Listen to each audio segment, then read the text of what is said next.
The mother and son had just come to attend a wedding, but unexpectedly, they were pursued by a hitman. However, the mother remained very calm. The hitman was lying in wait at a high place and using a sniper rifle. They had to keep their heads as low as possible, avoid vital parts of their bodies, and then count how many shots the opponent had fired. 5. He's reloading. Go, go!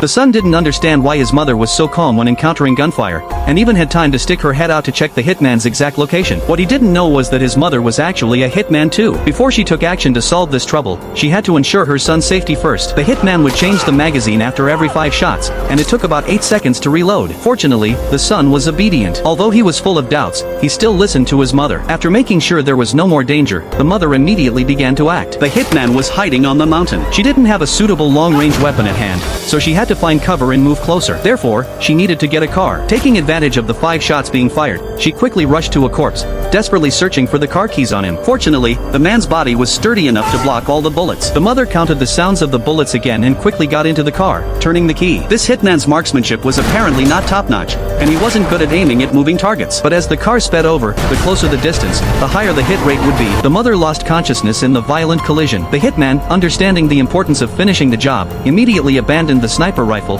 took out a pistol, and cautiously approached. But he was still too young. The woman had been a hitman for over 30 years, and she relied on more than just luck. With the hitman's death, the mother felt no joy at all. Looking at her son's puzzled gaze, she didn't want to explain much. The priority was to escape first. Because she knew the rules of the hitman organization, once a hitman's mission failed, more hitmen would be sent. Meanwhile, down the mountain, the wedding had truly become a bloodbath. The bride had just got married and was already a widow. As everyone was comforting each other, several men in black suddenly walked into the venue, claiming to be from the international police and asking if there was a British woman on the scene. The old man was puzzled. He had just called the police. Were they already here? He asked to see their identification, but was shot dead in response. Gunfire rang out in the venue once again. The guests who had just narrowly escaped death were massacred once more. Amidst the screams, the men in black helped up an old man and asked again, where was the British woman? The old man trembled and pointed to a cabin on the mountain, hoping to spare his life, but all he got was a gunshot in return.